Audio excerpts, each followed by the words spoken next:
요한복음 12장 1절을 보겠습니다. 유월절 엿새 전에 예수께서 베다니에 이르시니 그곳은 예수께서 죽은 자 가운데서 살리신 나사로에 있는 곳이라. 병든 나사로입니다. 물론 실제 그는 병이 들었습니다. 그러나 성경은 영의 일을 비유로 말씀하고 있다는 것을 우리는 알고 있어야 합니다. 성경의 문자를 보는 것이 아니라 하나님께서 우리에게 말씀하시고자 하는 영의 생명에 대한 메타포를 알아 진리로 인도함을 받는 성도가 되어야 생명을 얻을 수 있다는 것을 알고 있어야 합니다. 우리 인생은 병든 자입니다. 그리고 이 병든 자를 죄인이라고 말씀을 하고 있습니다. 그러나 교회 안에 있는 율법주의자들은 자기들이 영적으로 병이 들었다는 것을 전혀 모르고 있습니다. 하지만 주님께서는 의원이 건강한 자에게는 쓸데가 없고 병든 자에게 필요하다고 말씀을 하시면서 내가 죄인을 부르러 오셨다고 말씀을 하고 있습니다. 베다니 마을입니다. 문둥이가 살 정도의 마을이라면 그 마을이 어떤가를 알 수 있습니다. 예루살렘에서 감람산으로 가는 언덕에 있는 동네라고 알려져 있습니다. 그러니까 당시 빈민들이 살아가고 있고 당시 종교인들에 의해 죄인으로 정죄를 받은 사람들이 살아가고 있는 동네입니다. 주님께서 그 동네에 가셨습니다. 그리고 누가복음에서와 같이 마르다의 영접을 받고 그 집에 들어가서 말씀을 전하신 것으로 알고 있습니다. 그렇게 주님은 이 세상에 오셔서 죄인을 부르러 오셨고 마르다와 마리아 그리고 나사로는 당시 종교인들로부터 죄인으로 취급을 받았던 사람입니다. 그것을 알아야 돼요. 이게 지금 성경에서도 유대인들이 당시 사람들이 죄인으로 이렇게 정죄를 했잖아요. 근데 지금 이스라엘과도 똑같아요.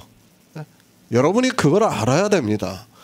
그 사람들은 그 자기 나름대로의 어떤 그 종파라고 할까? 그런 게 다 있어요. 그래가지고 그 안에 벗어나 있는 사람들은 심지어는 가족도 거기서 벗어나면요 가족으로 취급을 안 해요. 만약 내 아들이 우리 신앙을 안 따른다고 하잖아요. 지금 이 시대도 그 아들은 같이 살지를 않아요. 명절 때라고 보는 게 아니에요. 진짜 사이가 좋은 사람 같으면 이렇게 그래도 볼 수 있는데 대부분의 사람들이 자기네 그 신앙에서 벗어나잖아요. 그러면 아예 취급을 안 해요. 자식 취급도 안 하는 게 유대인들이라는 것을 알아야 됩니다. 그것이 유대교예요. 그리고 그것이 2000년 전의 일이 아니라 지금 현재도 이스라엘이라는 나라에서 그렇게 하고 있다는 것을 알고 있어야 됩니다. 사람들이 종교에 대한 막연한 상상을 가지고 자기네들이 그 철학적 지식으로 아는 것을 가지고 종교를 바라보고 있는데 정말 제가 종교에 대해서 할 말이 많아요. 그러나 참고 있는 겁니다.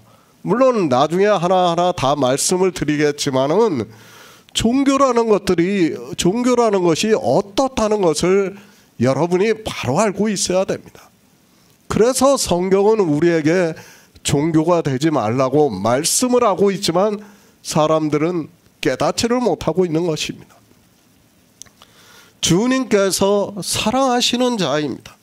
그런데 그 누이들이 보낸 사람들로부터 나사로가 병들었다는 소식을 듣게 됩니다. 그러나 주님께서는 이 말을 듣고 바로 가시지 않고 이 병은 죽을 병이 아니라고 말씀을 하시면서 하나님의 영광을 위함이요 하나님의 아들로 이를 인하여 영광을 얻게 하려 함이라고 말씀을 하고 있습니다.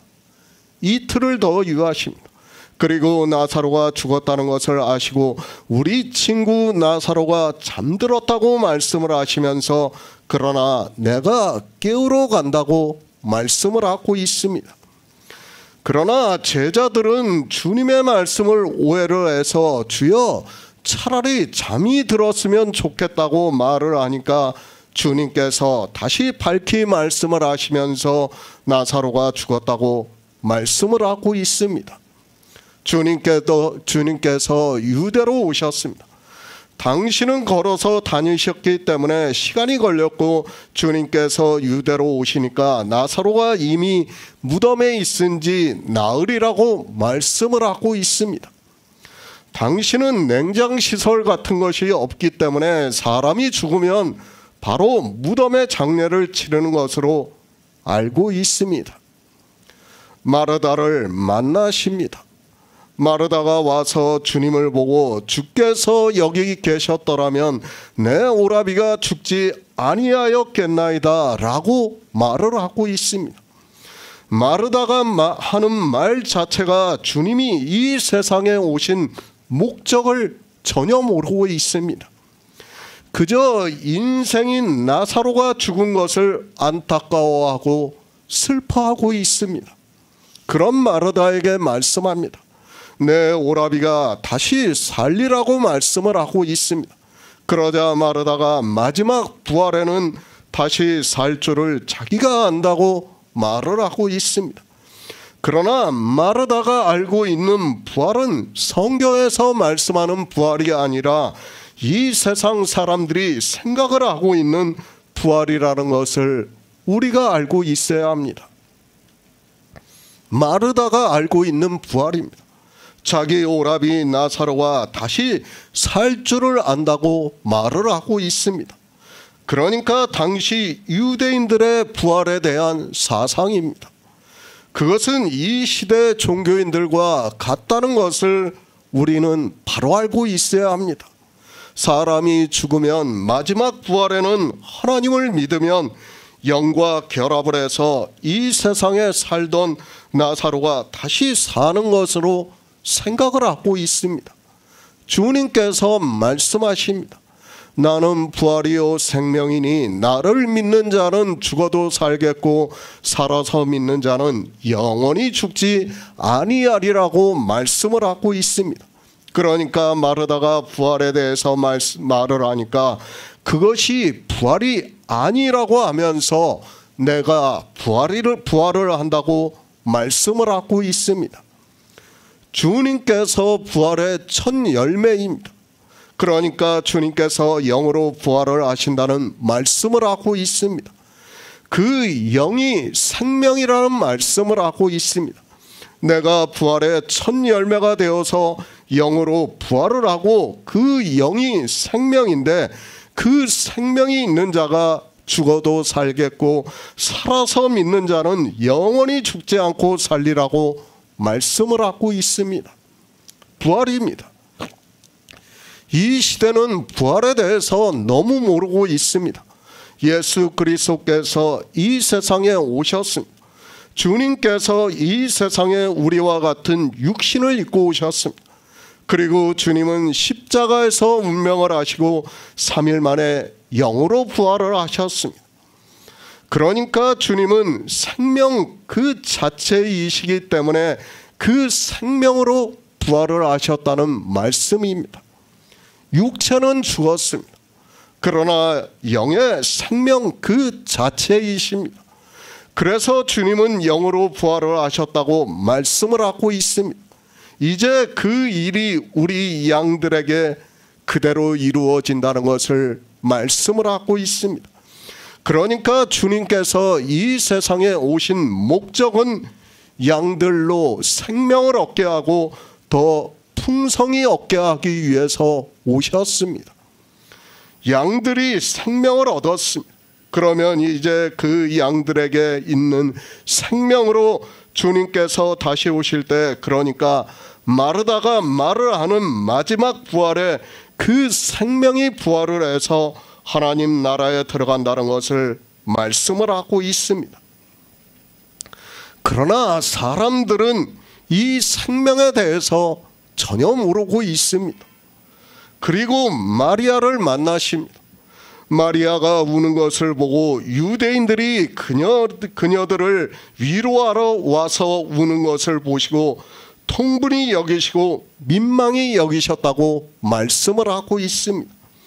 주님은 이 세상의 양들로 생명을 얻게 하기 위해서 오셨는데 지금 주님이 사랑하시는 마리아까지도 나사로의 육체의 죽음에 주님 앞에서 울면서 주께서 여기 계셨더라면 내 오라비가 죽지 아니하였겠다고 말을 하고 있습니다. 자기 양들입니다. 그런데 그들이 생명에 대해서 전혀 모르고 죽은 나사로의 육체를 생각하면서 우는 것을 보고 통분히 여기시고 있습니다. 그러니까 분을 내시고 있다는 말씀입니다. 성경 하나님을 믿는다고 하는 그들이 부활에 대해서 모르니까 지금 주님께서 분을 내시고 있는 겁니다. 그런데도 이 시대 역시 마르다가 말을 하는 부활을 그대로 이야기를 하고 있습니다. 병든 나사로입니다. 그가 무덤에 있습니다. 그것을 에스겔 선지자가 37장에서 말씀을 하고 있습니다. 그리고 내 백성들아 내가 너희 무덤을 열고 거기서 나오게 한즉 너희가 나를 여호와인 줄 알리라고 말씀을 하고 있습니다.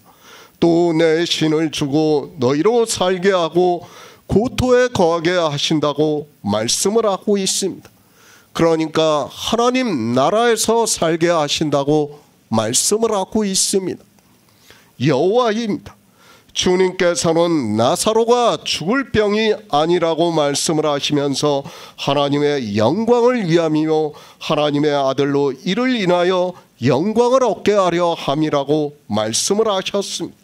그러니까 에스겔 선지자의 예언의 말씀을 이루심으로 해서 우리가 주님께서 여호와 하나님이시라는 것을 믿을 수 있게 되었습니다. 참으로 놀랍습니다. 실제 주님이 오셨을 때 있었던 일을 통해서 영의 일을 우리에게 가르쳐주고 있습니다. 그리고 주님이 여호와 하나님이시라는 것을 믿게 했습니다. 그러나 사람들은 주님을 여호와 하나님으로 믿는 것이 아니라 자기들의 이성으로 삼위일체를 만들어서 믿고 있습니다. 새 번역을 보겠습니다. 6월절 엿새 전에 주님 예수께서 베다니에 가셨다. 그곳은 예수께서 죽은 사람 가운데서 살리신 나사로가 사는 곳이다. 생명입니다. 우리는 반드시 이 생명을 얻은 자가 되어야 합니다. 그러나 하나님을 믿는다고 하는 사람들이, 예수 그리스도를 믿는다고 하는 사람들이 이 생명에 대해서 전혀 모르고 있습니다. 그저 생명이라는 단어를 아는 것으로 자기들이 막연하게 생명을 얻었다고 말을 하고 있습니다. 얼마나 놀라운 일입니까? 우리 인생은 진토이기 때문에 한번 죽으면 그것으로 끝입니다. 아담에게 말씀하신 것과 같이 너는 흙이니 흙으로 돌아가라고 말씀하신 그대로 우리는 흙으로 돌아가야 합니다.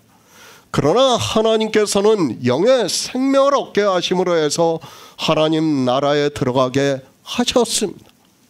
우리는 진토입니다. 얼마나 연약합니까? 아픔도 있고 슬픔도 있고 죽음도 있습니다. 그러나 이제 우리가 얻은 새로운 생명은 그런 것이 없다고 말씀을 하고 있습니다. 처음 것이 다 지나가고 이제 새로운 것으로 생명을 얻은 자들이 하나님 나라에서 영원히 산다는 것을 말씀을 하고 있습니다. 하나님을 믿습니다. 그리고 예수 그리스도를 믿습니다. 그런 그들이 종교가 되어서 천국문을 막아서고 있다고 말씀을 하고 있습니다. 종교에 빠져 있는 가운데서 하나님께서는 우리에게 성령을 보내주심으로 해서 생명을 얻게 하시고 하나님 나라를 믿을 수 있게 역사를 하고 있습니다. 에스겔 37장 14절을 보겠습니다.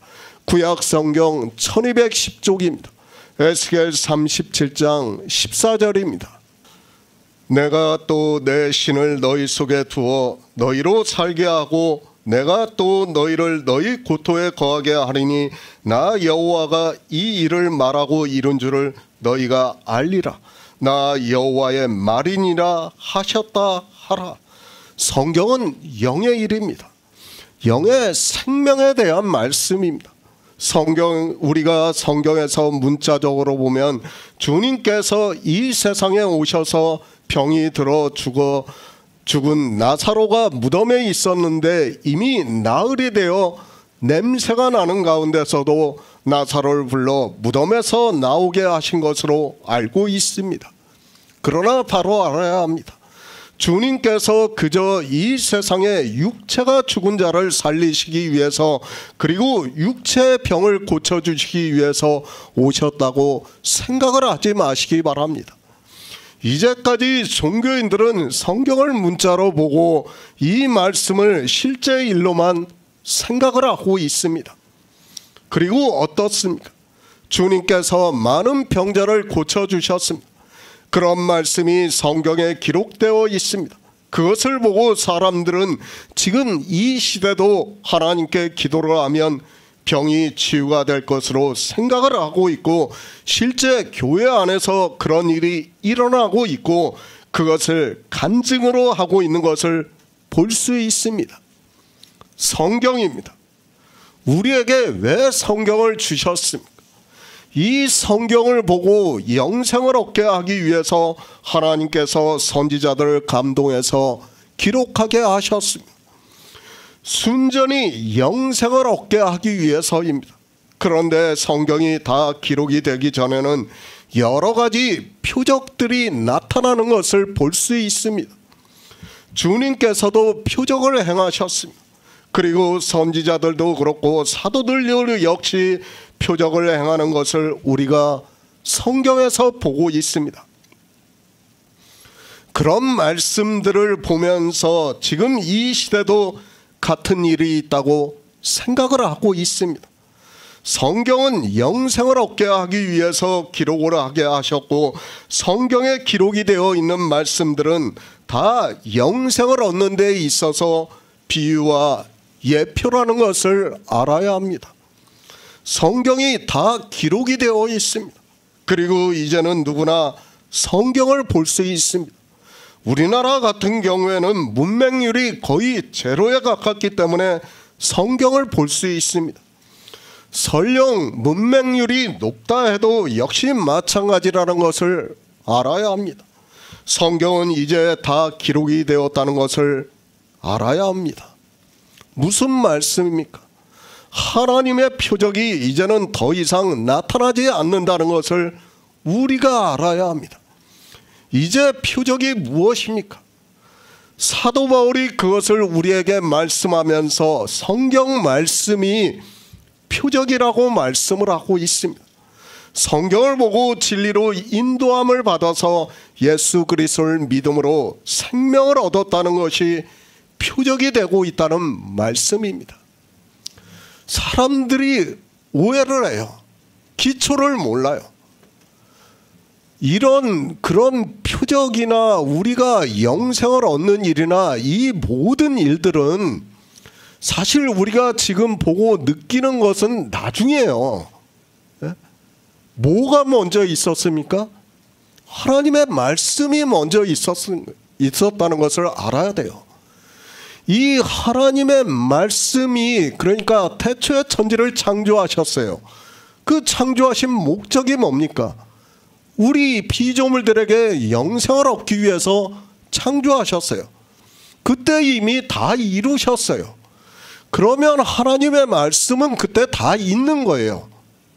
그때 있고 그것을 가르쳐 주기 위해서 우리 인생들이 살아가는 연대 동안에 누구 하나를 택해서 부르시고 또 누구를 부르시고 그것을 다 비유와 예표로 해서 보여주신 거예요. 그리고 우리를 어떻게 구원하시는가를 하나님께서 육신을 입고 이 세상에 오셔서 실제 십자가에서 죽으시고 영으로 부활하시고 하나님 나라에 들어가는 것을 우리 인생이 하나님 나라에 들어가는 길을 보여주신 거예요. 그런데 그런 걸 아무것도 몰라요. 그런 기초도 모르면서 하나님을 믿는다고 하고 있어요. 왜 우리한테 성경을 주셨고 무엇이 먼저고 무엇이 나중인가를 몰라요. 우주가 먼저 다 창조가 됐어요. 우리가 보고 있는 저 먼 별빛을 보면 뭐 10만 광년, 1억 광년 하지만은 그게 먼저 다 창조되지 않았습니까? 그쪽에서 보면 우리는 없는 거예요. 지금 우리가 보는 거는. 실제 과학적으로도 그렇단 말씀입니다. 그러면 우리는 그저 그림자예요. 스쳐 지나가는 그림자고 뭐만 있는 겁니까? 하나님의 말씀만 있는 거예요, 사실은. 그런데 이 하나님의 말씀을 우리한테 가르쳐주기 위해서 선지자들이 기록을 했고 예수님께서 오셔가지고 구속의 일을 이루시는 것을 다 보여주시고 하늘에 올라가신 걸 보여주시고 그 다음에 사도들이 복음을 전하는 것으로 끝을 맺히는 거예요. 더 이상 뭐가 필요합니까? 아무것도 필요 없어요. 이제 이미 하나님의 말씀은 다 이루어졌다는 거예요. 그런데 지금도 샤머니즘에 빠져가지고 종교는 거기서 헤어나오지를 못하고 있어요. 종교가. 자기네들이 지성이 있습니까? 무슨 지성이 있어요? 다 샤머니즘밖에 없지 않습니까? 그러니까 니체라는 사람이 나와서 신은 죽었다고 말할 수밖에 없는 거예요. 그 사람이 성경을 얼마나 연구를 했는가를 알아야 돼요.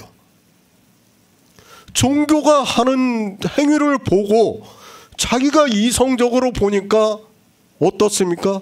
신은 죽었을 수밖에 없는 거예요. 뭐를 모르니까 종교도 생명에 대해서 모르고 니체도 생명에 대해서 모르니까 서로 다 다른 주장을 할 수밖에 없는 거예요. 그게 지금 현실의 어떤 종교라는 것을 우리가 바로 깨달아야 합니다. 이런 말씀들을 보면서도 무엇이 먼저인가를 깨닫지를 못하고 성경을 우리가 아무리 봐봐야 그것은 의미가 없어요. 그리고 성경이 어떻게 예언이 되고 어떻게 이루어졌는가를 증거를 받아야 되는데 그런 증거들 하나도 안 받고 그저 성경에서 예수 그리스도를 믿는다는 문자를 보고 아는 것으로 자기네들이 믿는다고 종교 안에서 행위를 하는 것으로 믿는 것으로 생각을 하고 있습니다. 아니에요. 그게 무슨 믿음입니까? 종교적인 행위예요. 종교적인 의식의 행위에 빠져 있는 겁니다. 그걸 깨닫지를 못하니까 사람들은 거기에 점점 더 깊이 빠져갈 수밖에 없는 것입니다. 에스겔서를 보여주셨습니다. 내 백성들아, 내가 너희 무덤을 열고 너희로 거기서 나오게 한즉 너희가 나를 여호와인 줄 알리라고 말씀을 하고 있습니다. 그런데 이 시대는 예수 그리스도를 믿는다고 하면서 주님께서 에스겔 선지자의 말씀을 이루시고 있지만 여호와 하나님이시라는 것을 믿지를 않고 있습니다. 이 사건입니다. 죽은 나사로가 무덤에서 나온 일입니다. 이 일을 통해서 너희가 나를 여호와인 줄 알리라고 말씀을 하고 있습니다. 그런데 이 시대는 예수 그리스도를 여호와 하나님으로 믿지를 않고 있습니다.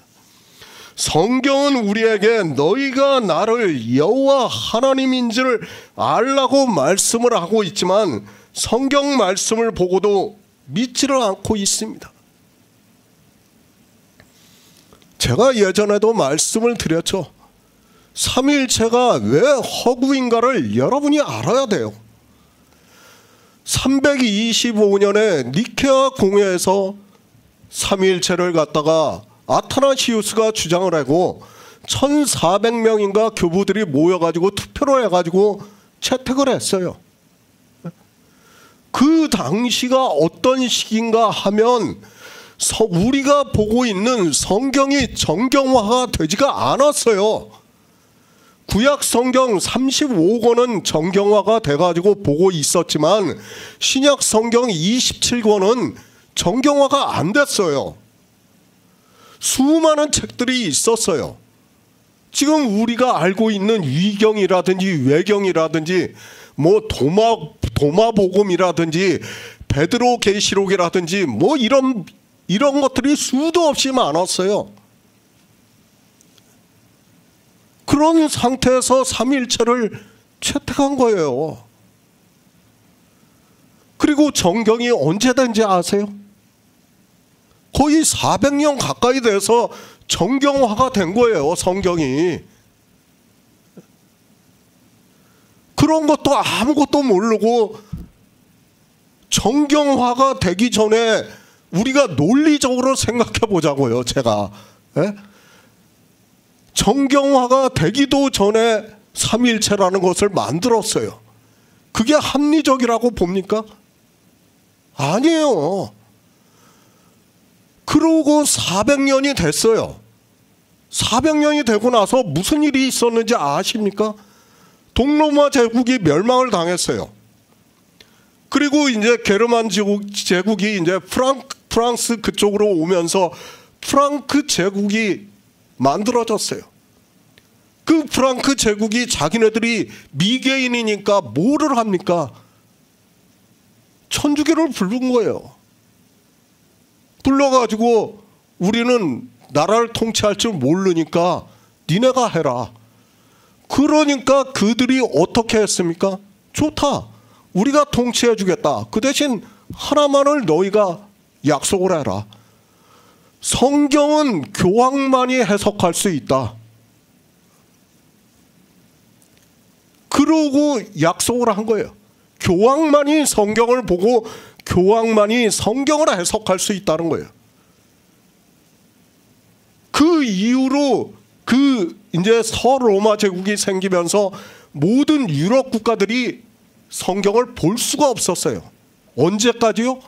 1400년대까지 그랬다는 것을 알아야 돼요. 그게 지금 기독교 교리로 그대로 내려오는 거예요. 그걸 교리로 믿고 싶습니까?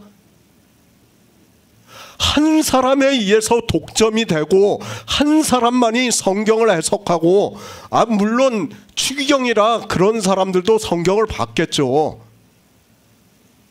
그게 1000년 이상이 내려온 게 종교예요.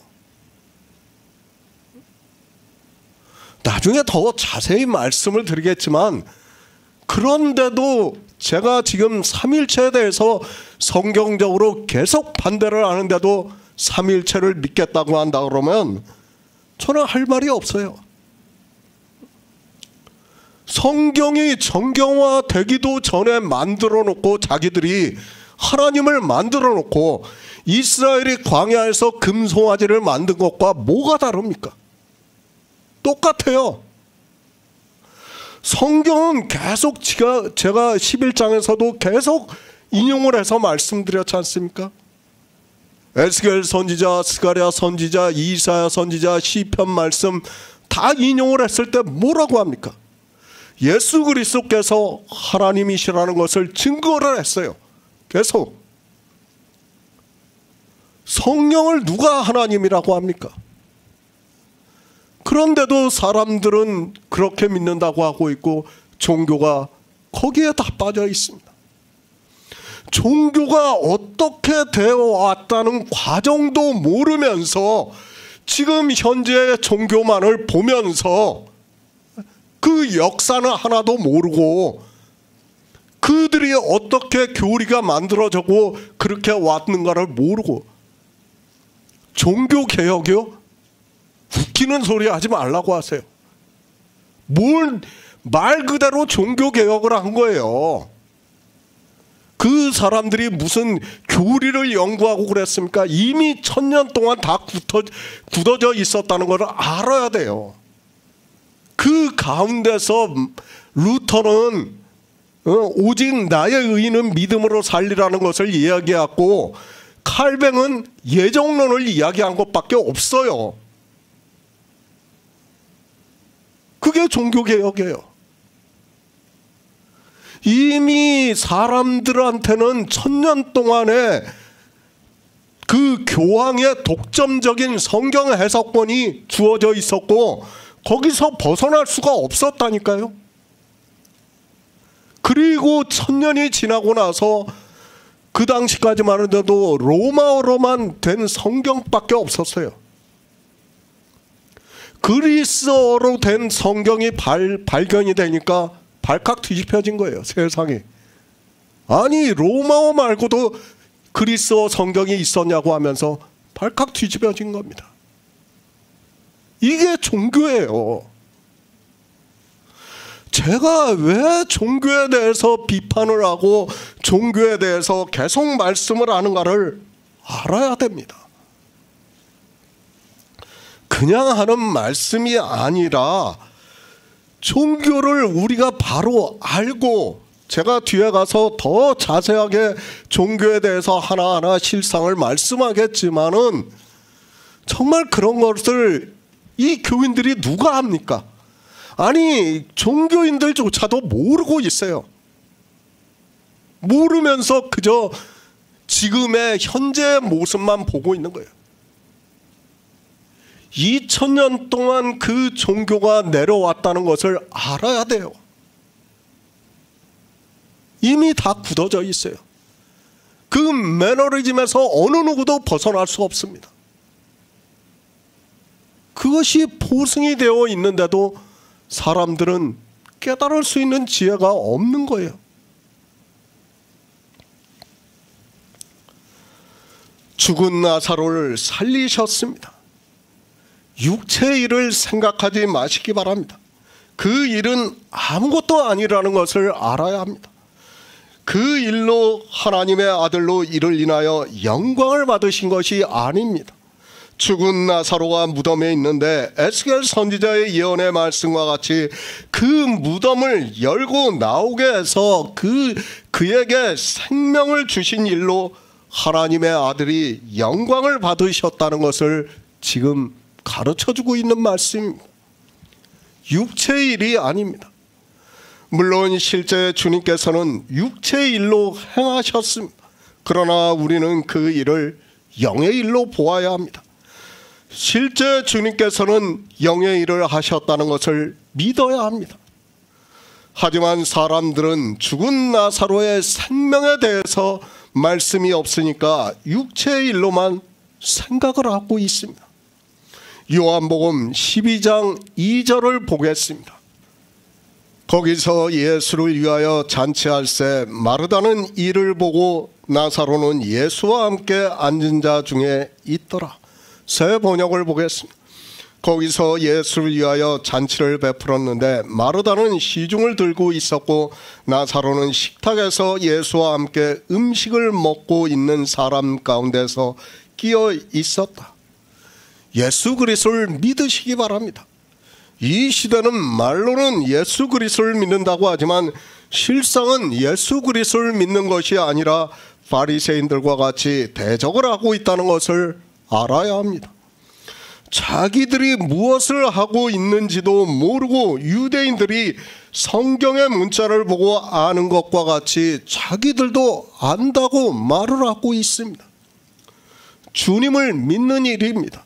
그것은 영생을 얻기 위해서 우리는 늘 성경을 사모하면서 주님이 이 세상에 오셔서 우리를 구원하시기 위한 모든 구속의 일을 알아 믿음으로 해서 생명을 얻는 일입니다.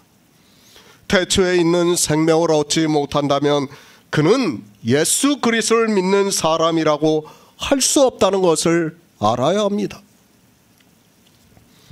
성경은 그것을 말씀하고 있습니다.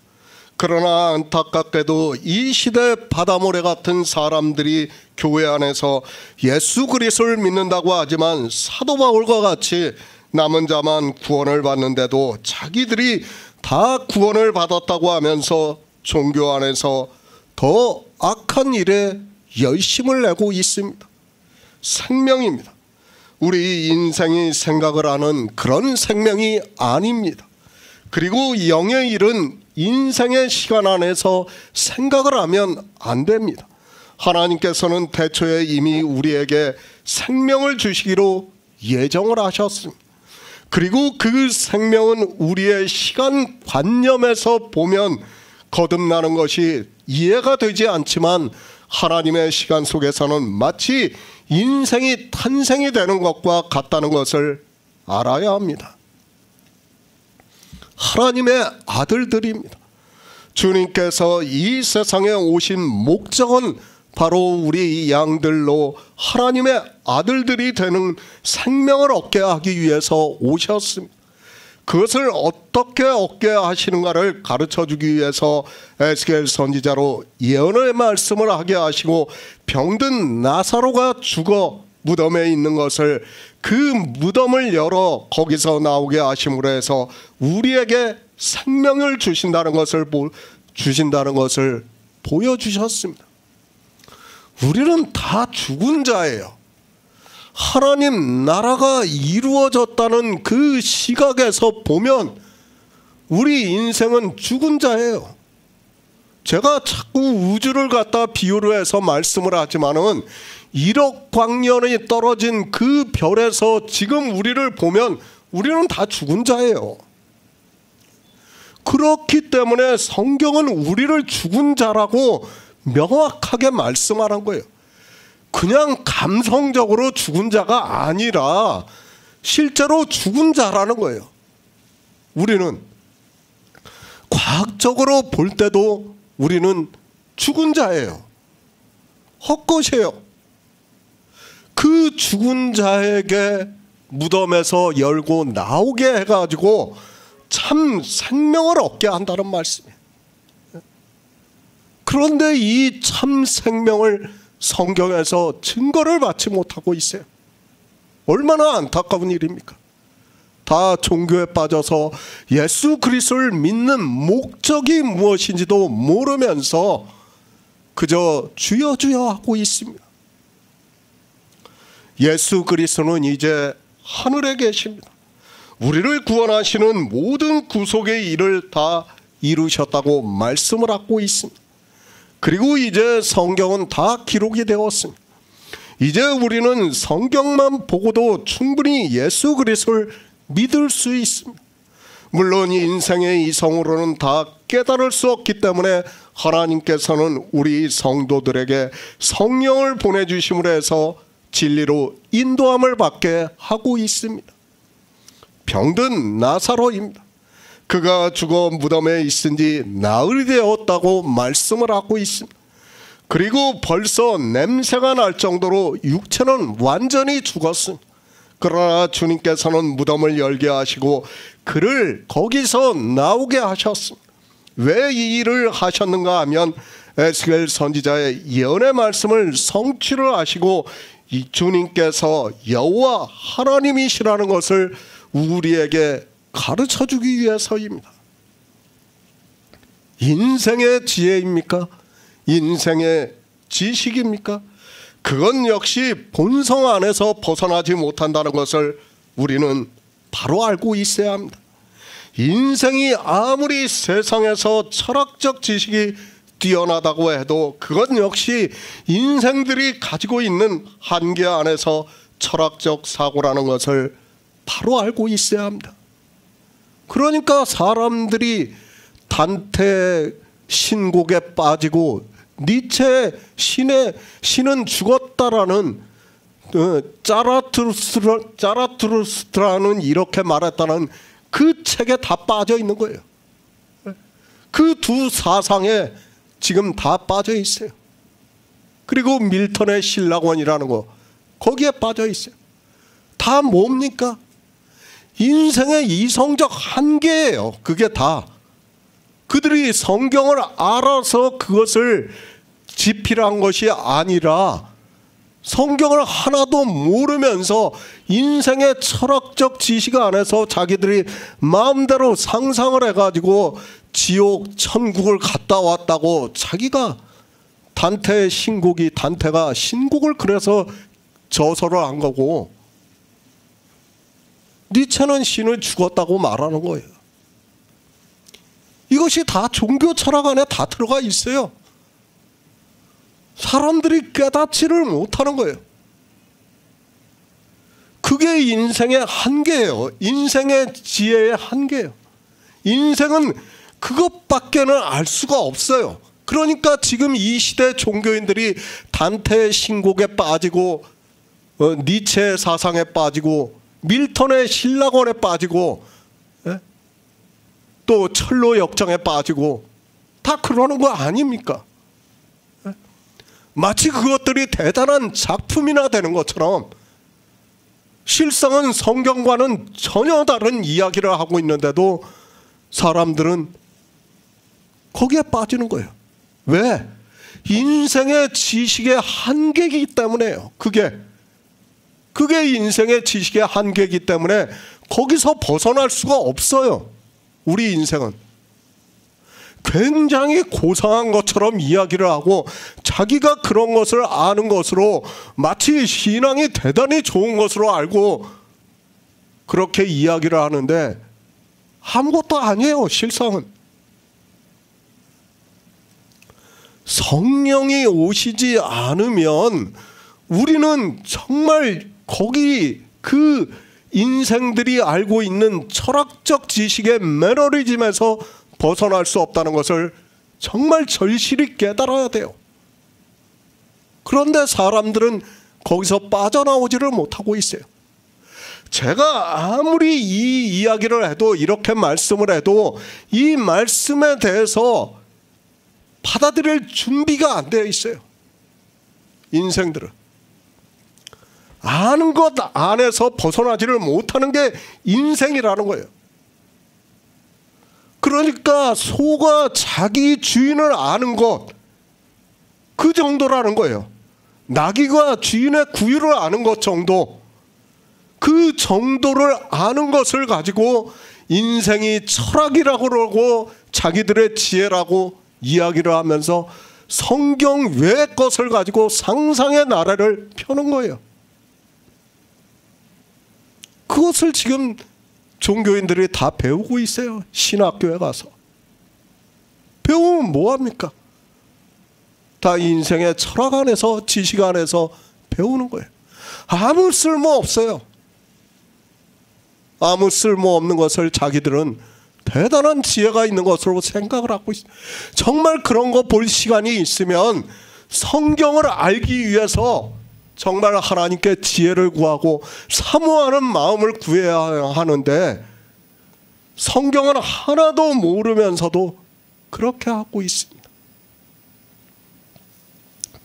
누가복음 15장 7절을 보겠습니다. 신약 성경 121쪽입니다. 누가복음 15장 7절입니다. 내가 너희에게 이르노니 이와 같이 죄인 하나가 회개하면 하늘에서는 회개할 것 없는 의인 99을 인하여 기뻐하는 것보다 더하니라. 병든 나사로입니다. 그가 죽어 무덤에 있은지 나흘이 되었고 그는 죽어 벌써 냄새가 난다고 마르다가 말을 하고 있습니다. 그러나 주님께서는 무덤을 열라고 하시고 내 말이 내가 믿으면 하나님의 영광을 보리라 하지 않았느냐고 말씀을 하시면서 그 무덤을 열고 나사로를 나오게 하셨습니다. 그러니까 마르다가 믿지를 못하는 거예요. 믿지를 못하는 마르다에게 주님께서 분을 내시고 계시는 거예요. 내 말이 내가 믿으면 하나님의 영광을 보리라 하지 아니하였느냐고 말씀을 하고 있지만 깨닫지를 못하는 겁니다. 이 시대 역시 마찬가지. 성경을 보면서도 이 말씀이 무슨 말씀인가를 깨달을 수가 없는 겁니다. 성경을 봅니다. 우리는 의미를 보아야 합니다. 그런데 의미는 전혀 못 보고 그저 죽은 나사로를 살리셨다고 하면서 하나님을 믿으라고 하는 것이 얼마나 어리석은 사람들의 생각인가를 알아야 합니다. 그런 것으로 우리를 믿게 하실 것 같으면 하나님께서 지금 서울 하늘에 천사들을 보내셔서 표적을 나타내셔서 믿게 하실 수 있습니다. 그러나 믿음은 그런 것이 아닙니다. 주님께서 이 세상에 오셔서 우리를 구원하시는 일을 다 이루신 것을 성경에서 알아감으로 해서, 그러니까 진리의 성령의 인도하심에 따라 믿음으로 해서 우리가 예수 그리스도를 믿을 수 있다는 말씀입니다. 그 믿음이 우리 안에서 생명을 얻게 하는 역사를 하고 있습니다. 세상입니다. 죽은 나사로가, 그것도 무덤에 있은 지 나흘이 되어서 벌써 냄새가 나기 시작하는 나사로가 살아났습니다. 인간적으로 기쁜 일이고, 더구나 주님이 사랑하시는 마르다와 마리아에게는 너무도 기쁜 일입니다. 그러나 우리는 그 육체의 일을 생각해서는 안 됩니다. 그래서 사도 바울이 빌립보서에서 땅의 것을 생각하지 말라고 말씀을 하고 있어요. 그런데도 다 종교 안에서 땅의 것이 무엇인지, 위의 것이 무엇인지를 모르고 다 땅의 것에 사로잡혀서 행위를 하고 있습니다. 계속 말씀합니다.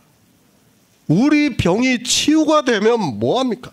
설령 내가 죽었다 다시 살아나면 뭐합니까?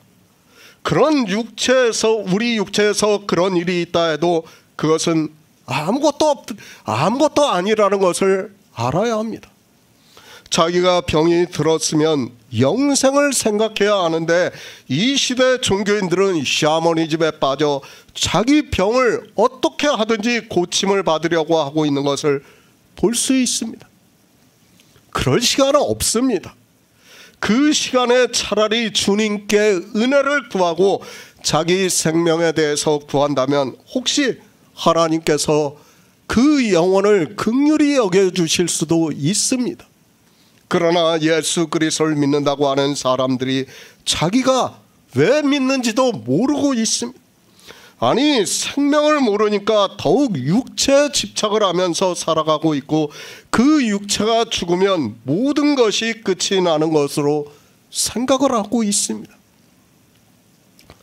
성경은 영의 일입니다.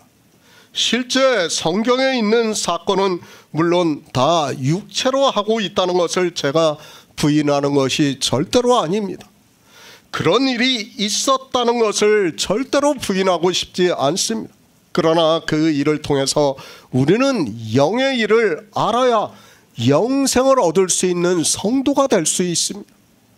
그 사건에는 다 메타포가 있고, 그것을 알 수 있게 하나님께서 성령을 보내주시고 있고, 그렇게 우리는 반드시 성령을 받기를 구해야 한다는 말씀입니다.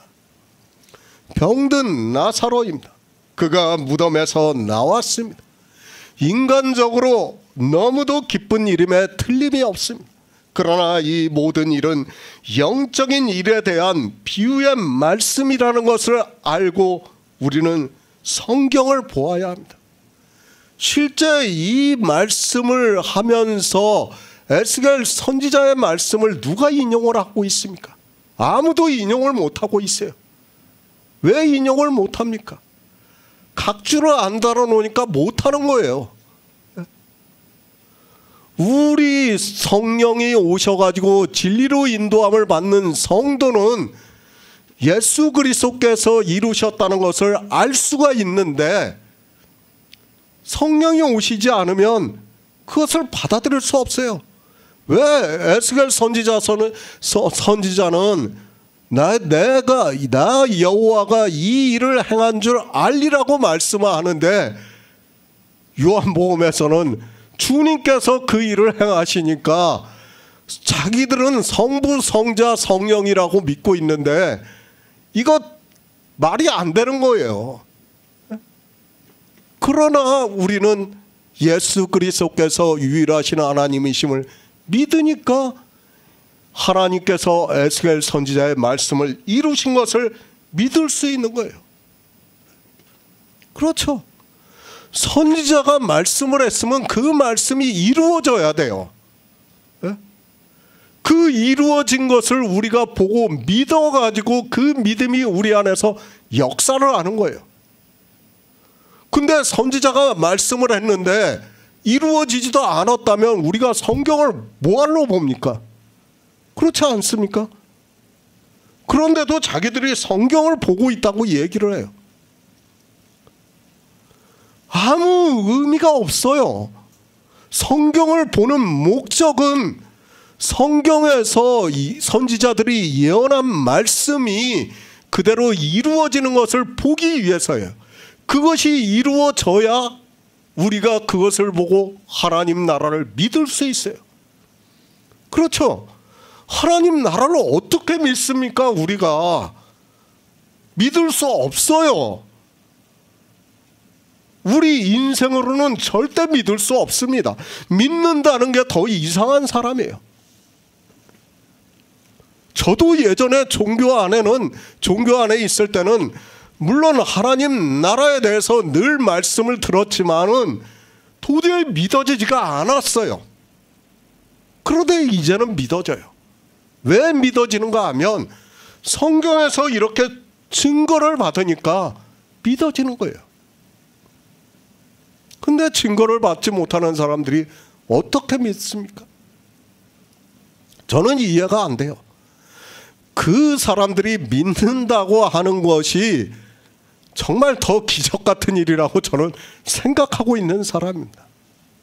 정말 성경을 보고 복음을 전할 때마다 정말 안타까운 마음으로 전하고 있습니다. 나사로의 병입니다. 그것은 죄인이라는 것을 말씀을 하고 있습니다. 우리 인생은 다 나사로와 같이 영적으로 병이 들어 있습니다. 그러니까 율법으로는 의롭다 하심을 얻을 육체가 없다고 말씀을 하고 있습니다. 그런 죄인을 예수 그리스도께서 부르러 이 세상에 오셔서 그에게 생명을 주셨습니다. 다시 말씀을 해서 생명 얻는 회개를 하게 하셨다는 말씀입니다. 주님께서 영광을 얻으셨습니다. 11장 4절의 말씀과 같이 하나님의 아들로 이를 인하여 영광을 얻으셨습니다. 그것은 기쁜 일이고 잔치를 할 일이라는 말씀입니다. 그래서 실제 마르다와 마리아가 주님을 위해서 잔치를 하고 있다고 말씀을 하고 있습니다. 우리는 여기서도 바로 알아야 합니다. 이 시대입니다. 교회 안에서 인간적으로 기쁜 일이 있습니다. 그런 것으로 교회마다 거의 다 잔치를 하고 있는 것을 볼 수 있습니다. 사도 바울이 말씀을 하고 있습니다. 우는 자들은 울지 않는 자같이 하며 기쁜 자들은 기쁘지 않는 자같이 하며 매매하는 자들은 없는 자같이 하며 세상 물건을 쓰는 자들은 다 쓰지 못하는 자같이 하라. 이 세상 형정은 지나간다고 말씀을 하고 있습니다. 그러니까 이 세상 것은 헛것이라는 것을 성경은 계속해서 우리에게 말씀하고 있어요. 지금 과학적으로도 다 밝혀졌어요. 가상현실 세계라고 99.99%로 얘기하고 있어요. 그것이 과학이에요. 그리고 성경에서도 그렇게 말씀하고 있어요. 그러나 사람들은 깨닫지를 못해요. 저는 과학이 발달하면 발달할수록 더 성경과 일치가 된다고 저는 믿고 있는 사람이에요. 그런데 사람들은 오히려 더 반대를 하고 있어요. 아주 이상하게 흘러가고 있습니다. 육체적으로 기쁩니까? 기쁘지 않는 자같이 하라고 말씀을 하고 있습니다. 물론 지금 나사로의 사건은 비유의 말씀을 하고 있습니다. 그런 비유의 말씀을 모르고 사도 바울의 말씀만 생각을 해서는 안 됩니다. 그러나 우리는 사도 바울의 말씀을 늘 생각하면서 살아가야 합니다. 영적인 일입니다. 지금 나사로는 생명을 얻었습니다. 그러니까 에스겔서의 말씀과 같이 무덤을 열게 나오게 하고 내 신을 주시겠다고 말씀을 하고 있고 그들을 고토에 거하게 하신다고 말씀을 하고 있습니다. 성경을 갖다가 시간대로 보면 안 돼요. 내 신을 주겠다고 했으면 이미 준 거예요. 물론 주님이 십자가를 지시는 일은 나중 일이에요. 나중 일이지만 우리는 계속해서 말씀을 드리지만 하나님의 말씀이 먼저라는 것을 알고 성경을 봐요. 그렇기 때문에 나사로는 성령을 받았고 생명을 얻었다는 것을 지금 말씀하고 있는 겁니다. 그 잔치를 하고 있습니다. 실제 나사로가 산 것을 가지고 잔치를 하지만 예수를 위하여 잔치를 하고 있다고 말씀을 하고 있습니다. 그러니까 주님이 이 세상에 오셔서 무덤에 있던 나사로를 그 무덤에서 나오게 하시고 그에게 생명을 얻게 하시고 고토에 거하게 하신 것을 잔치를 하는 것을 비유로 해서 하고 있다는 것을 말씀을 하고 있습니다. 죄인입니다. 그 죄인이 회개를 했습니다. 그러니까 나사로가 구원을 받았다는 것을 말씀을 하고 있습니다. 죄인 하나가 회개하면 하늘에서는 회개할 것 없는 의인 99을 인하여 기뻐하는 것보다 더하다고 말씀을 하고 있습니다. 주님께서는 우리 죄인이 회개를 하고 구원을 받는 것을 가장 기뻐하시고 그것으로 영광을 받으시고 있습니다. 그러나 아시기 바랍니다. 성경은 영의 일을 말씀하고 있습니다. 그리고 우리는 이제 이 말씀을 보고 그 의미를 알고 예수 그리스도를 믿어 구원을 받으면 됩니다. 이제는 물론 죽은 자가 사는 일도 없겠지만 그렇다고 해서 교회 안에서 자기들이 육체적으로 기쁜 일이 있다고 해서 잔치를 하면 안 됩니다. 인간 사이입니다. 그 잔치를 하는 것을 제가 나쁘다고 하는 것이 절대로 아닙니다. 세상에서 좋은 일이 있는 것으로 잔치를 하는 것은 나쁜 일이 아닙니다. 그러나 교회 안에서 영적으로 자기가 영적으로 어떤 체험을 하는 것으로 잔치를 하지 마시기 바랍니다. 세상을 살아갑니다. 그것은 이 세상 사람들과 같이 살아가면 됩니다. 그들이 기뻐하면 기뻐하고 즐거워하면 즐거워하면 됩니다. 그리고 슬퍼하면 슬퍼하면 됩니다. 그러니까 내 자식이 결혼을 하면 같이 기뻐하면 돼요. 그리고 내 부모가 죽으면 어떻게 합니까? 같이 슬퍼하고 장사를 치르면 되는 겁니다. 지금 그 말씀을 하는 거예요. 주님을 위해서 잔치를 합니다. 그것은 죄인 하나가 회개를 하면 기뻐하는 것을 비유적으로 보여주시고 있는 말씀입니다. 그러니까 주님께서는 이 세상의 양들로 생명을 얻게 하기 위해서 오셨습니다. 그런데 병이 들어 죽어 무덤에 있던 나사로를 주님이 살리시고 그를 나오게 하심으로 해서 그가 주님의 양으로 생명을 얻은 것을 잔치를 하고 있다는 말씀입니다. 요한계시록 3장 21절을 보겠습니다. 신약성경 403쪽입니다. 요한계시록 3장 21절입니다. 이기는 그에게는 내가 내 보좌에 함께 앉게 하여 주기를 내가 이기고 아버지 보좌에 함께 앉은 것과 같이 하리라. 병든 나사로임 그가 죽어 무덤에 있은지 나흘이 되었다고 말씀을 하고 있습니다. 그런 그를 주님께서 무덤을 열고 다시 살려 나오게 하셨습니다. 우리는 그저 그렇게 생각해서는 안 됩니다. 에스겔서를 인용을 해서 말씀을 하고 있지만 주님은 에스겔 선지자가 말씀하고 있는 영적인 상태에서 나사로를 무덤에서 나오게 하시고 그에게 생명을 얻게 하고 하나님 나라에 들어갈 수 있게 구원을 해주셨습니다. 비유입니다. 실제 일이지만 그것은 영적인 일에 대해서 비유로 말씀을 하고 있습니다. 우리는 성경을 바로 알아야 합니다. 그리고 성령의 인도하심에 따라 생명에 대해서 볼 수 있어야 합니다. 그러나 사람들은 그저 죽은 나사로가 다시 산 것만을 생각을 하고 있습니다. 나사로입니다. 그가 죽어서 무덤에 있는데 그냥 그 무덤에 나온 것으로 생각을 하지 마시기 바랍니다. 그 육체가 무덤에서 나와서 다시 산 것으로만 생각을 하지 마시기 바랍니다. 그것은 그가 주님의 양으로 생명을 얻은 자라는 것을 말씀을 하고 있습니다. 요한복음에서는 직접적으로 언급이 없을지라도 에스겔서에서 그것을 이미 예언으로 말씀을 하고 있습니다. 무덤에서 나온 자입니다. 그러니까 여호와 하나님이 무덤을 열고 거기서 나오게 한 자입니다. 그에게 내 신을 준다는 말씀은 성령을 보내주셔서 생명을 얻게 하신다는 말씀을 하고 있고, 그러므로 해서 그를 고토에 거하게 하신다는 말씀은 그가 생명을 얻어 하나님 나라에 들어간다는 것을 말씀을 하고 있습니다. 나사로의 사건입니다. 요한복음만을 보면 절대로 하나님께서 우리에게 하시는 말씀의 뜻을 깨달을 수 없습니다. 그러나 에스겔서를 함께 보면 이 말씀이 무슨 말씀인가를 알 수 있고 나사로가 생명을 얻은 자가 되었다는 것을 알 수 있다는 말씀입니다. 성경은 비유입니다. 그 사건의 문자를 보면 절대로 성경을 풀 수 없습니다. 지금 나사로의 말씀도 마찬가지입니다.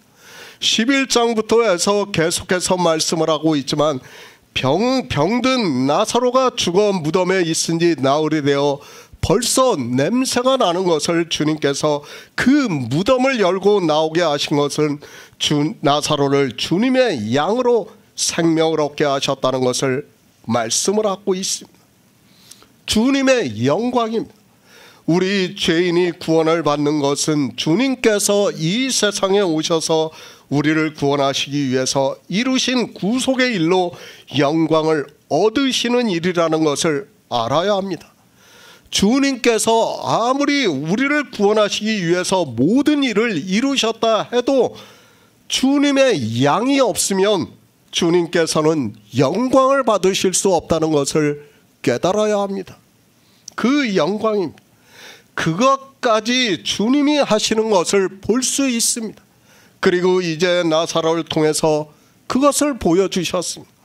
그리고 이제 죽은 나사로가 다시 살아남으로 해서 그 누이들이 주님을 위해서 잔치를 하고 있다는 것은 주님께서 영광을 받으시는 것을 예표로 하고 있습니다.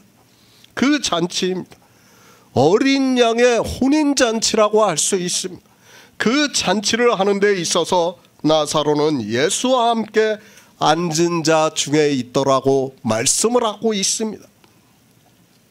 그것을 사도 요한이 요한계시록에서 구원을 받은 자에게 이기는 그에게는 내가 내 보좌에 함께 앉게 하여 주기를 내가 이기고 아버지 보좌에 함께 앉은 것과 같이 하리라고 말씀을 하고 있습니다. 이런 표현입니다. 다 비유라는 것을 알고 보아야 합니다. 그러니까 우리가 알아들을 수 있는 언어적인 표현입니다. 실제 보좌가 아니라 다 우리 인생들이 알아들을 수 있는 언어적인 표현이라는 것을 알고 성경을 보아야지. 사람들이 오해를 해요. 자기가 천국에 갔다 왔다고 하면서 뭐 보좌를 보았다든지 그런 얘기하면 안 됩니다. 정말 큰일 납니다. 하나님 나라는 우리가 알 수도 없어요. 상상할 수도 없고 표현할 수도 없어요. 그냥 우리의 언어로 우리가 알아들을 수 있게 말씀하고 있다는 것을 깨닫고 성경을 보아야 합니다. 단어는 중요하지 않습니다. 그 의미가 중요하다는 것을 깨닫고 있어야 합니다. 전혀 다른 단어라 해도 실제 그 의미가 같은 말씀들이 있고 또 같은 단어라 해도 전혀 다른 의미를 말씀하고 있는 것들이 있다는 것을 우리는 바로 알고 성경을 보아야 합니다. 그런데 어떻습니까? 종교는 종교인이 되기 위해서 신학교를 가면 히브리어와 헬라어를 배우고 있습니다. 그리고 그 단어의 뜻을 아는데 시간을 낭비하고 있습니다. 종교인이 되기 위해서 신학교에서 거의 그 시간으로 보내고 있다는 것을 알아야 합니다. 신학교 가면 다른 거 안 해요. 뭐 굉장한 거 배우는 것으로 생각하지 마세요. 거의 대부분의 시간을 이 히브리어와 헬라어를 배우다 끝나요. 성경 해석하는 거 배우는지 아십니까? 안 배워요. 그런 거. 자기가 나와서 아는 거예요. 그건 나중에. 사람들이 착각을 하고 있어요. 뭐 신학교가 대단한 것으로 생각을 하는데 절대 그렇지 않다는 것을 알아야 돼요. 나오고 나면 내가 무엇을 했는가 머리만 텅 비어요. 그게 신학교예요. 제가 거짓말을 하는가 한번 경험들을 해보세요. 저희 목사님 계시니까 제가 뭐 굳이 강조를 하지 않아도 다 알아요. 신학교 가면 그래요.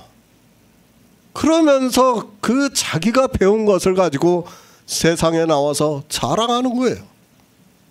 성경은 복음에 대해서, 진리에 대해서는 아무것도 몰라요. 그것이 종교라는 것을 바로 깨달아야 합니다. 죽은 나사로입니다. 주님께서 그를 왜 다시 살리셨습니까? 마르다가 슬퍼하고 마리아가 우는 것을 불쌍해서 그를 살려주셨습니까? 그리고 그들의 가족과 인간적인 교류가 있어서 그것을 생각하면서 나사로를 살려주셨습니까? 그렇게 생각하고 있다면 그는 하나님을 몰라도 너무 모르는 무지한 사람이라는 것을 알아야 합니다. 겨우 그런 일입니까? 그 일을 우리에게 보여주시기 위해서 이 세상에 오셨습니까? 태초에 천지를 창조하시고 아담을 지으시고 우리 인생들의 체질까지 아시고 전지전능하신 하나님께서 그깟 일을 하시기 위해서 우리 인생들과 같이 감성에 빠진 일을 하시기 위해서 이 세상에 오셨습니까? 그것이 아니라는 것을 알아야 합니다. 주님께서 오신 목적을 10장에서 분명히 말씀하고 있습니다. 양들로 생명을 얻게 하고 더 풍성히 얻게 하기 위해서 이 세상에 오셨다고 말씀을 하고 있습니다. 이 생명이 얼마나 위대하고 놀라운 생명이라는 것을 모르니까 거의 육체의 생명을 살리는 것을 보고 하나님을 믿는다고 하는 것은 어리석은 자입니다. 우리 성도입니다. 주님과 함께 앉은 자가 되어야 합니다. 주님이 계신 곳이 우리 안에 있는 생명이 있다는 것을 알아야 합니다. 그것을 나사로를 통해서 보여주시고 있습니다. 겨우 나사로의 육체를 살리신 것으로 그와 함께 앉으신 것이 아니라 나사로는 주님께서 무덤에서 나오게 하시고 그에게 생명을 얻게 하셨기 때문에 에스겔 선지자의 말씀과 같이 고토에 함께 거하시는 것을 의미적으로 보여주시고 있는 말씀입니다. 그러니까 에스겔 선지자가 육적으로 이루어지는 것을 보여주시는 말씀이에요. 그러나 실상은 다 무엇이라는 거예요? 영의 일이라는 거예요. 그 영의 일을 우리가 진리로 인도함을 받아서 믿어야 한다는 거예요. 그런 성도만이 하나님 나라에 들어갈 수 있다는 것을 말씀하고 있습니다. 보좌입니다. 하나님 나라는 우리가 알 수 없습니다. 실제 보좌로 생각하지 마시기 바랍니다. 이 세상에서 왕의 보좌가 얼마나 대단합니까? 감히 우리 같은 사람은 한번 앉아보는 것도 불가능한 일입니다. 그러나 하나님 나라는 그런 보좌라고 저는 생각하지 않습니다. 영입니다. 하늘의 형상을 입습니다. 우리가 입는 하늘의 형상이 어떤지는 우리는 알 수 없습니다. 다만 우리가 구원을 받는 것이 그렇게 위대한 일이라는 것을 우리가 알아들을 수 있는 언어적 표현이라는 것을 생각을 하고 성경을 보아야 합니다.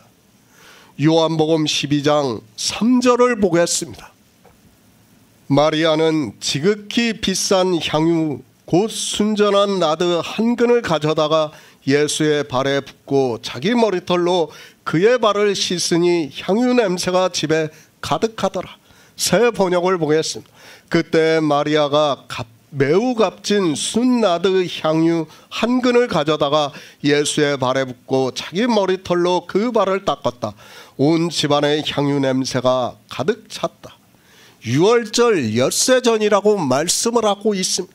주님께서는 이 유월절에 십자가에서 운명을 하시는 것으로 우리가 알고 있습니다. 지금 이 사건은 주님께서 이 세상의 모습을 나타내시고 이제 거의 모든 사역을 다 이루시고 며칠 남지 않은 상황이라는 것을 우리가 알 수 있습니다. 이 일입니다.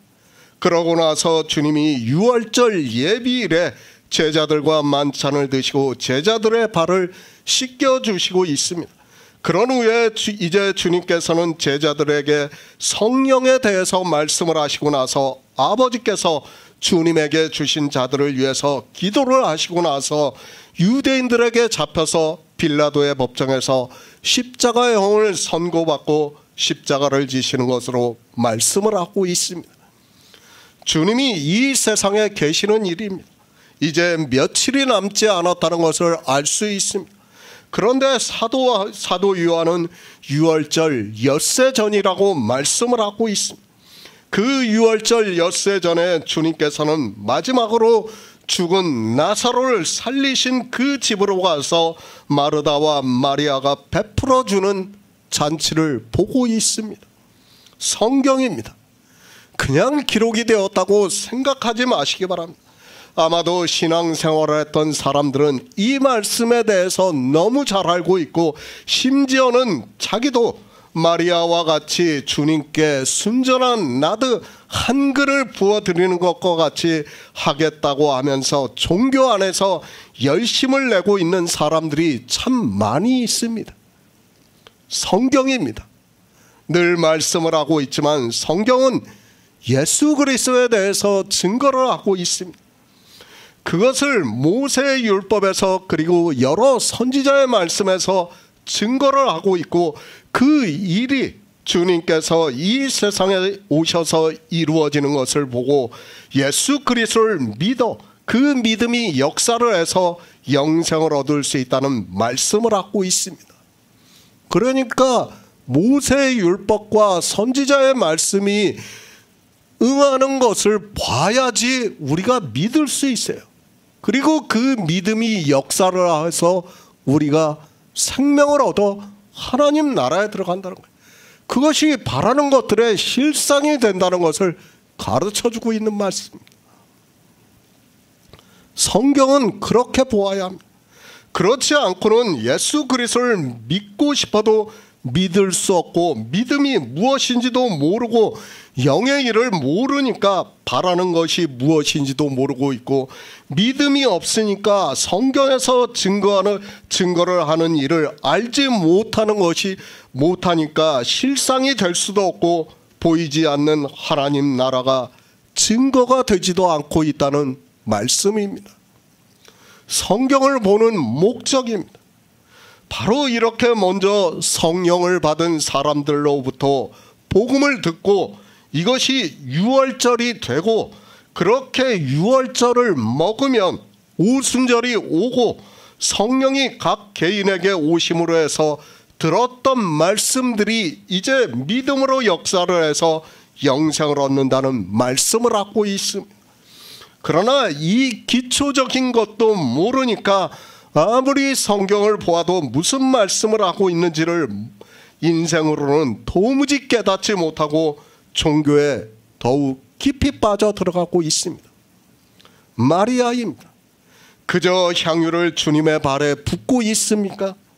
자기 오라비 나사로를 살려주신 일이 너무도 감사해서 지극히 비싼 순전한 나드 한 근을 아까워하지 않고 잔치를 하면서 주님의 발에 붓고 있습니까?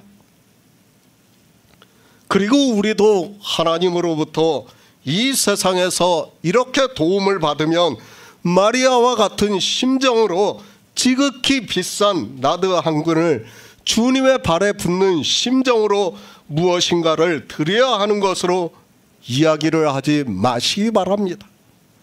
6월절 엿새 전입니다.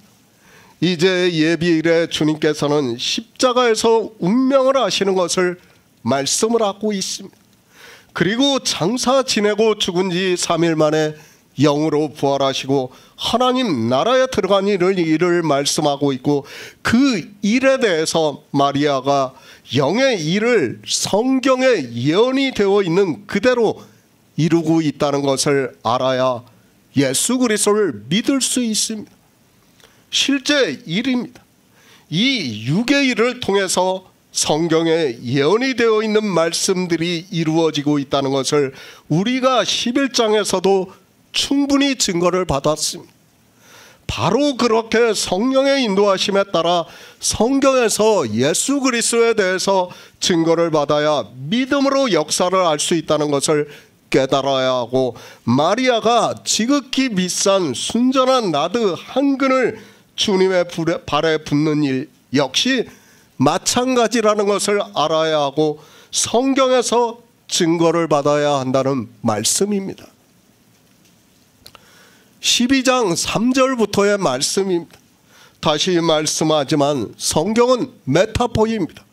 우리가 언어로 기록이 되어 있고 그 언어를 아는 것이 아니라 그 언어에서 하나님의 뜻을, 그러니까 하나님께서 우리를 구원하시는 일을 이루시는 일에 대해서 증거를 받아야 한다는 말씀입니다. 지금 우리가 보는 성경입니다. 이방의 종교에서 편찬이 된 것을 보고 있습니다. 그래서 그들의 교리에 따라 성경도 편찬이 되어 있다는 것을 알고 있어야 합니다. 그래서 자기들의 교리에 합리적이면 그것을 구약 성경에서 인용을 하고 있습니다. 그러나 진리로 인도하심을 받지 못하니까 모세의 율법에 그리고 선지자의 말씀에 예언이 되어 있지만 자기들의 교리의 문제로 성경을 인용을 하지 않고 있다는 것을 알고 있어야 합니다. 11장 말씀입니다. 스가랴 선지자의 말씀입니다. 에스겔 선지자의 말씀, 시편의 말씀과 이사야 말씀이 응하는 것을 우리가 증거를 받고 있지만 지금 우리가 보고 있는 성경에서는 전혀 인용을 하지 않고 있는 것을 보고 있습니다. 역시 12장도 마찬가지입니다. 지금 마리아가 주님께 향유를 붓는 일은 그저 지금 이 사건으로 보기 때문에 성경에서 인용을 하고 싶어도 인용을 할 수 없고, 더구나 제사법이 폐해졌다고 하는 그들로서는 인용을 하지 못하고 있습니다. 너무도 중요한 말씀이에요. 지금 이 일이 그저 단순히 향유를 붓는 일이 아니라 정말로 중요한 말씀인데도 인용을 하지 못하고 있습니다. 출애굽기 30장 34에서 36절을 보겠습니다. 구약 성경 130쪽입니다. 출애굽기 30장 34에서 36절입니다. 여호와께서 모세에게 이르시되 너는 소압향과 나감향과 풍자향의 향품을 취하고 그 향품을 유황에 섞되 각기 동일한 중수로 하고 그것으로 향을 만들되 향 만드는 법대로 만들고 그것에 소금을 쳐서 성결하게 하고 그 향 얼마를 곱게 찌어 내가 너와 만날 회막안 증거궤 앞에 두라. 이 향은 너희에게 지극히 거룩하니라. 성전입니다. 저의 육체라고 말씀을 하고 있습니다. 그리스도 편지에 이미 성막론에 대해서 해석을 해서 올려드렸습니다. 물론 예전에 해석한 말씀이라서 나중에 기회가 되면 다시 하겠지만 그 해석만으로도 예수 그리스도를 증거를 받을 수 있다고 생각을 하고 있습니다. 이방의 종교는 제사법이 폐해졌다고 하면서 주님의 몸인 성전에 대해서 진리로 인도하심을 받지 못하고 있습니다. 성경입니다. 예수 그리스도께서 이 세상에 오셔서 우리에게 생명을 얻게 하심으로 해서 하나님 나라를 이루시는 일에 대해서 우리 인생들이 알아들을 수 있는 언어로 인생들의 일을 통해서 비유로 해서 말씀을 하고 있습니다. 모세의 율법에서 예수 그리스도께서 이 세상에 오셔서 구속의 일을 이루시고 하나님 나라에 들어가는 일을 향품을 비유로 해서 말씀을 하고 있습니다. 이 향품입니다. 누가 이 향품을 만들어서 회막안 증거교회 앞에 두어야 합니까? 실상은 하나님을 믿는다고 하는 이스라엘이 만들어서 대제사장이 들어갈 수 있는 속죄소 앞에 두어야 한다는 것을 출애굽기를 보면 너무도 쉽게 알 수 있고, 그 향품의 의미는 주님께서 이 세상에 오셔서 구속의 일을 이루시는 일을 말씀을 하고 있습니다. 보이는 성전입니다. 실상은 이제 주님께서 십자가를 지시기 전이기 때문에 이 성전에 이 향품이 있어야 합니다. 물론 헤롯 성전에 출애굽기에서 말씀하고 있는 향품을 만들어서 두었다고 생각을 하고 있습니다. 그들은 철저한 율법주의자이고 우리가 앞에서 보아서 알겠지만 성경의 문자를 아는 그대로 행한 사람들이기 때문에 이 향을 두었다고 생각을 하고 있습니다. 그런데 주님입니다. 이 세상에 오셔서 예언의 말씀을 하셨습니다. 보이는 성전에 대해서 주님께서 제자들에게 돌 하나도 돌 위에 남지 아니하고 다 무너뜨려지리라고 말씀을 하고 있습니다. 하나님께서는 이 성전이 하늘에 있는 모형과 그림자라는 것을 말씀하고 있고, 모세가 장막을 지으려 할 때 지시하심을 따라 어둠과 같이 가라사대 삼가 모든 것을 산에서 내게 보이던 본을 쫓아 지었다고 말씀을 하고 있습니다. 보이는 것입니다. 모형과 그림자라는 것을 말씀을 하고 있습니다. 그래서 그 보이는 것을 피하시고 이제 마리아를 통해서 주님께서 하나님 나라에 들어가는 일을, 그러니까 하나님 나라에 있는 향을 주님의 발에 붓게 하심으로 해서 출애굽기의 말씀이 응하는 것을 말씀을 하고 있습니다. 향품을 만들라고 말씀을 하고 있습니다. 너는 소합향과 나감향과 풍자향의 향품을 취하고 그 향품을 유향을 썩되 각기 동일한 중수로 하고 그것으로 향을 만들라고 말씀을 하고 있습니다. 히브리서에서 이것은 실제가 아니라 하늘에 있는 모형과 그림자라고 말씀하고 있습니다. 그러니까 이 향품 역시 비유로 말씀하고 있다는 것을 깨달아야 합니다. 소합향, 떼죽나무과에서 추출이 되는 모략수지를 소합향이라고 합니다. 소합향은 성경에 딱 한 번 기록이 되어 있습니다. 물론 저도 자세히는 모르겠지만 그것이 모략의 수지라면 많이 기록이 되어 있는 것을 볼 수 있습니다. 어찌 되었든 소합향은 떼죽나무에서 추출되었다는 것이 가장 설득력이 있는 것 같습니다. 깨어나게 하는 향기라는 뜻을 가지고 있습니다. 나감향입니다. 바다에서 나는 조개 일종의 연체동물의 껍질에서 추출을 해서 향을 만드는데 이것을 태울 때는 쏘는 듯한 향기가 난다고 합니다. 지금 계속해서 말씀을 하고 있지만 하나님께서 만들라고 하신 이 향품 역시 하늘의 모형이라는 것을 알고 보아야 합니다. 풍자향입니다. 갈색을 띤 점성 액체로서 지중해 연안의 단연생 초본의 식물인 페놀라 갈바니플로라라고 하는 식물의 수지를 풍자향이라고 합니다. 이 향은 혼합을 해서 사용을 하면 그 향이 오래 머문다고 말씀을 하고 있습니다. 실제를 생각하면 안 되고 그 의미가 무엇인가를 깨달아야 합니다. 이 세 가지 향을 유향에 섞어서 사용하라고 말씀을 하고 있습니다.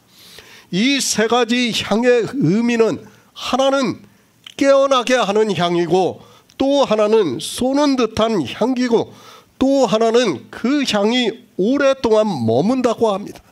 이 세 가지를 연상해 보시기 바랍니다.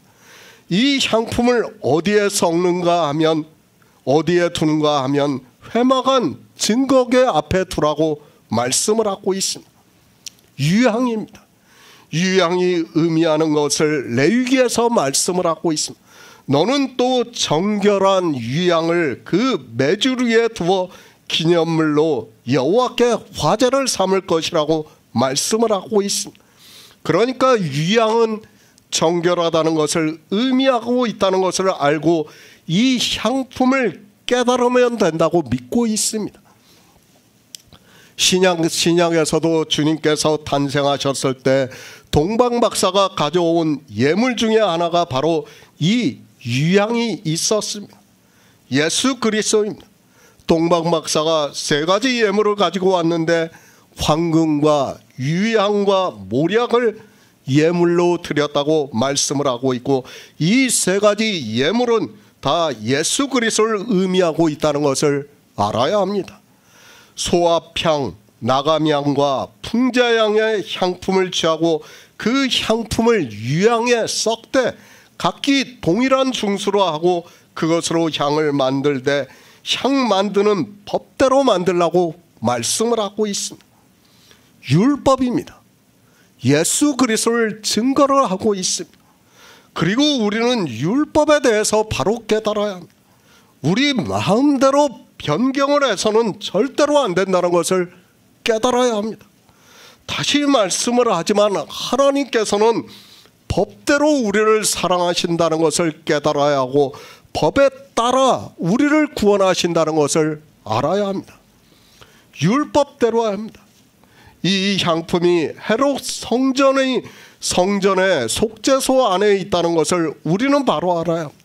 그러나 주님께서는 이 세상에 오셔서 구속의 일을 이루시고 이제 하나님 나라에 들어가는 일을 기념하기 위해서 이 일을 다 이루셨다는 것을 증거를 하기 위해서 마리아를 통해서 주님의 발에 순전한 나드 한 그릇을 붓게 하고 있습니다.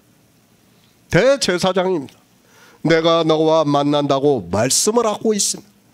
성막은 다 하늘에 있는 모형과 그림자라고 말씀을 하고 있습니다. 그러니까 주님께서 이 세상에 대제사장으로 오셔서 이제 휘장 안으로 들어가셨다는 말씀은 하나님 나라에 들어가셨다는 것을 말씀을 하고 있고, 내가 너와 만난다는 말씀은 바로 그것을 의미를 하고 있습니다. 하나님 나라입니다. 증거궤가 있는 곳은 하나님 나라를 의미하고 있다는 것을 히브리서 말씀을 보면 깨달을 수 있습니다. 지금 이 향품이 어디에 있는가 하면 하나님 나라를 말씀하고 있고, 하나님 나라에서는 이 향품과 같은 향기가 난다는 것을 말씀을 하고 있습니다. 소합향입니다. 이미 앞에서 말씀을 하고 있습니다. 깨어나게 하는 향기라는 것을 말씀을 했습니다. 우리는 피조물입니다. 이 세상에 살다 죽으면 그것으로 끝이 납니다. 그러나 우리에게는 예수의 생명이 거하신다는 것을 말씀하고 있고, 그것을 잠자고 있다고 말씀을 하고 있고, 주님이 다시 오실 때 깨어난다는 표현으로 말씀을 하고 있습니다. 나감향입니다. 쏘는 듯한 향기가 난다고 말씀을 했습니다. 사망에 쏘는 것을 의미를 하고 있습니다. 그러니까 하나님 나라에서는 다시 죽는 것이 없다는 것을 의미를 하고 있습니다. 증거궤 앞에는 하나님 나라를 의미하고 있고, 이 향기는 예수 그리스도께서 우리를 어떻게 구원하시고 하나님 나라에서는 어떻게 되는가를 향기로 말씀을 하고 있습니다. 풍자향입니다. 오래 머문다는 의미를 말씀을 했습니다. 그것은 우리가 천국에 들어가면 영원히 산다는 것을 말씀을 하고 있습니다. 지금 하나님 나라에 대해서 이 향품으로 말씀을 하고 있다는 것을 알고 보아야 합니다. 우리가 알아들을 수 있는 향기로 해서 하나님 나라를 말씀을 하고 있습니다. 유향입니다. 정결함을 의미를 하고 있습니다. 하나님 나라는 거룩하신 곳이라는 것을 말씀을 하고 있습니다. 사실 이 표현도 우리가 알아들을 수 있는 언어적인 표현입니다. 다 이런 그림자를 통해서 지금 우리에게 하나님 나라에 대해서 말씀을 하고 있습니다. 소금입니다. 하나님의 선하심입니다. 우리가 영생을 얻는 일은 하나님의 선하심이라고 말씀을 하고 있습니다. 이 모든 것을 중수에 따라 섞어서 향품을 만들어서 증거궤 앞에 두라고 말씀을 하고 있습니다. 다시 말씀을 하지만 그 증거궤 앞은 우리가 가는 하나님 나라를 말씀을 하고 있습니다. 휘장 아닙니다. 증거궤 앞에 놓으라고 말씀을 하고 있습니다. 그리고 이 향은 너희에게 지극히 거룩하다고 말씀을 하고 있습니다. 우리가 영생을 얻어 부활을 해서 가는 하나님 나라는 지극히 거룩하다는 것을 말씀하고 있고, 하나님 나라는 예수 그리스도께서 이루신다는 것을 말씀을 하고 있습니다. 율법은 이렇게 예수 그리스도에 대해서 증거를 하고 있고, 우리 성도는 그 율법에서 진리로 인도함을 받아 믿음으로 역사를 해서 그것이 실상이 된다는 것을 말씀을 하고 있습니다. 거룩하신 분입니다. 그분이 하나님 나라에 들어가는 일을 마리아를 통해서 순전한 나드 한 그릇 붓게 하는 일로 율법이 이루어졌다는 것을 우리가 믿을 수 있게 되었다는 말씀입니다. 이 순전이라는 헬라어의 단어의 뜻은 신실한, 믿을 만한, 순전한, 진짜에 섞인 것이 없는 등의 뜻이 있고, 이 단어에서 보듯이 주님께서 이루신 일이 우리가 믿어 영생을 얻는다는 의미의 말씀입니다. 그렇죠. 이 향기는 다 지금 주님께서 어떻게 하나님 나라에 들어가신다는 것을 말씀하고 있고, 우리 역시 그렇게 들어간다는 것을 표현하고 있는 겁니다. 다시 말씀합니다. 성경은 우리에게 행위를 말씀하고 있지 않습니다. 그러나 이런 말씀을 보고 종교 안에서 여자들은 이 마리아와 같은 행위를 하고 싶어 하고 있고, 종교인들은 은근히 감성적으로 말을 하고 있고, 그런 자기들의 행위를 하면서 마치 믿음이 있는 것으로 생각을 하고 있습니다. 그리고 잘 알고 있죠. 우리가 종교 안에 있을 때 이 노래를 불렀어요. 그죠? 지금은 잘 기억도 안 납니다. 저 역시도 잘 기억도 안 나지만 마리아가 순전한 나드 한 그릇 주께 붓는 그런 노래가 있었던 것으로 기억하고 있죠. 그 노래를 부른다고 되는 게 아니에요. 이 의미를 알아야 되는데, 지금 출애굽기에서 말씀하고 있는 율법에 대한 의미를 알아야 되고, 주님께서 이제 하나님 나라에 들어간다는 것을 마리아를 통해서 보여주시고 있는데도 사람들은 이 순전한 나드 한 그릇의 의미를 전혀 모르고 자기들의 육체로 무언가 행위를 하려고 하고 있습니다. 믿음입니다. 우리 성도는 성경에서 예수 그리스도에 대해서 증거를 받아 믿음으로 역사를 하고 있고, 그 믿음이 실상이 되어 하나님 나라에 들어가는 일을 믿고 있습니다. 그러나 인생들은 성경을 보면서도 성경이 어떻게 응하는지를 전혀 모르고 그저 사람들에게 칭찬을 받고 좋게 보이려고 하다가 사망의 길로 가고 있습니다. 대표입니다. 마리아를 통해서 예수 그리스도께서 구속의 일을 이루시고 이제 성전에 있는 향품과 같이 주님께서 하나님 나라에 들어가시는 일을 증거하고 있다는 것을 알고 성경을 보아야 합니다. 그러나 인생들은 그저 자기 지식으로 성경을 보니까 모세의 율법을 주님께서 이 세상에 오셔서 어떻게 완전케 하셨는지를 모르고 종교적인 행위를 하는 것으로 자기들이 믿는다고 하고 있고, 도리어 더 악한 일이 되고 있지만 깨달을 수 있는 지혜가 없습니다. 마리아입니다. 지금 자기 오라비 나사로의 육체가 다시 산 것을 감사해서 잔치를 하고 있고, 지극히 비싼 향유 순전한 나드 한 근을 주님의 발에 붓고 자기 머리털로 씻고 있습니까? 거의 모든 종교인들이 성경을 그렇게 보고 있다는 것을 알고 있습니다. 조장합니다. 성경을 인생의 철학적 지식으로 합리화를 시키고 종교성에 빠지게 만들고 있는 것이 인생들이라는 것을 알아야 합니다. 가장 악한 일이 무엇인가 하면 하나님의 말씀을 인생의 철학적 지식으로 합리화를 시키면서 그것을 행위로 하는 일이라는 것을 깨달아야 합니다. 다음 시간에 다시 이어서 말씀을 하겠지만, 이 일은 주님께서 이 세상에 오셔서 우리 양들로 생명을 얻게 하시는 일을 이루시고 하나님 나라에 들어가는 일을 마리아를 통해서 증거를 하고 있는 말씀이라는 것을 깨달아야 합니다.